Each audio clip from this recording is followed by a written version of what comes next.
Am I audible to everybody? Yes, you are. नमस्कार मित्रों, मैं किशन और मैं प्राइवेट जॉब करता हूँ। किंतु कुछ समय पूर्व प्राइवेट जॉब की स्ट्रगल से मैं इतना परेशान हो गया था कि मैंने सोचा कि अब तो मैं खुद का कुछ करूँगा, और कुछ ऐसा कि जिसमें लागत यानी कि इन्वेस्टमेंट भी ना हो और फिर भी प्रॉफिट ही प्रॉफिट। अब बिजनेस करने जितना पेशेंस तो था नहीं मुझ में, तो फिर मैंने, क्योंकि मुझे तो बनना था रातों रात करोड़पति, तो मुझे लुभाया धूम के जॉन, ऋतिक और आमिर ने, और तब शुरू हुआ मेरा सफल चोर बनने का सिलसिला। एम्बिशियस था किंतु दिशा विहीन। चैट जीपीटी को पूछने जा रहा था कि चोर कैसे बने, किंतु फिर सोचा नहीं डिलीट करते हैं, क्योंकि चैट जीपीटी पर भरोसा नहीं किया जा सकता, क्या पता अपनी इन्फॉर्मेशन लीक कर दे। तो थोड़ा रिसर्च किया।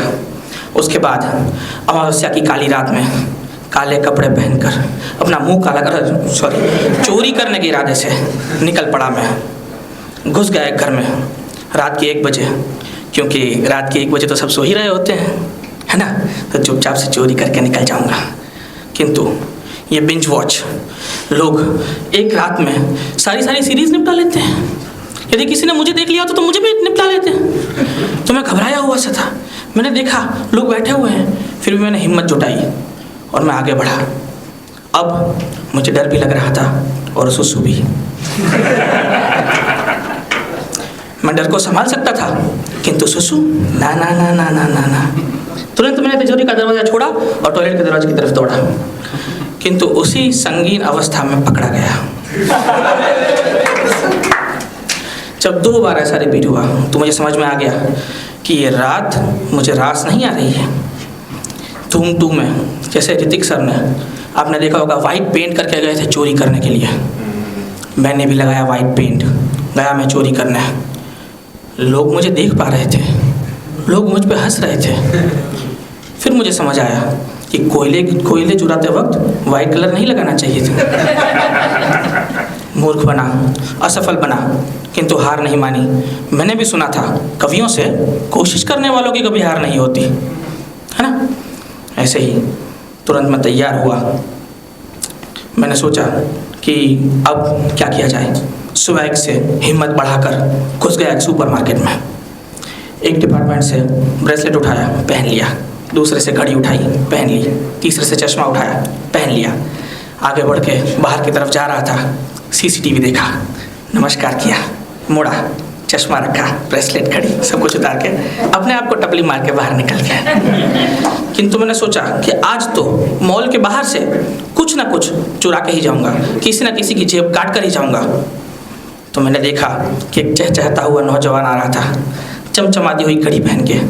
मैंने सोचा कि मैं टकराऊंगा, टकरा कर कहूँगा आई एम सॉरी।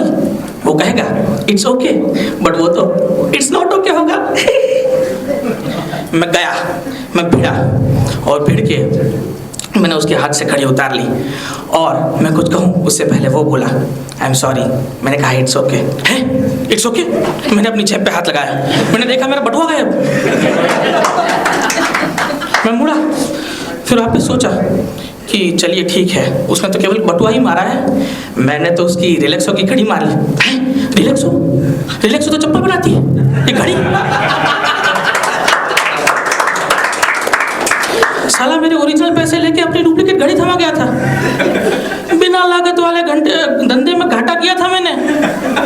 अब सोचिए आप कि मुझे कितना गुस्सा आ रहा था खुद पर। फिर भी मैंने सोचा कि ऐसे नहीं चलेगा, मैं पैसे वसूल करके ही रहूँगा। मुझे गुस्सा था। मैंने देखा सामने से स्कूल के बच्चे जा रहे थे। मैंने एक 2 फुटिया बच्चा उठा लिया, उसके मुंह पे कपड़ा बांधा और उसे ले गया किसी ओपन कारखाने में, और जाके मैंने उसको बोला कड़क आवाज़ में, बच्चा था ना, कड़क आवाज़ में, क्यों बे अपने बाप का नंबर बता। तो उसने इशारा किया। मैंने कहा ठीक है, लॉजिक। यार मैं यहाँ पे एक बात बताना चाहता हूँ, ये स्कूल में है ना, कराटे वगैरह सिखाना बंद कर देना चाहिए। सही में मैंने जैसे ही उसकी पट्टी खोली, हुआ हुआ करके मुझे इस तरह से लाते मारने लगा उछल उछल के कि मैं तो समझ भी नहीं पाया कि उसको क्या हुआ। फिर क्या, चिल्ला भी खुद ही रहा था, हुआ हुआ, और मार भी खुद ही रहा था। मैं समझ नहीं पाया मुझे क्या करना चाहिए। मैंने भागना शुरू किया, कारखाने से बाहर भागा। मैंने सोचा कि अब मैं क्या करूं, कैसे बचूं। तो मुझे गटर का ढक्कन दिखा और मुझे याद आई अपनी इंस्पिरेशन धूम के ऋतिक रोशन। मैंने सोचा उन्हीं की तरह गटर में घुस के बच के निकल जाऊंगा। किंतु दोस्तों, फिल्मों की गटर और असल जीवन की गटर में बहुत अंतर होता है। ऋतिक सर घुसे और निकले हीरो बनकर। मैं घुसा और निकल ही नहीं पाया। 4 लोगों ने घसीट के बाहर निकाला और कूटा अलग से। तब मैं समझ गया कि मेरे लिए नौकरी ही ठीक है। तो आज मैं प्राइवेट जॉब करता हूँ और मैं असफल चोर।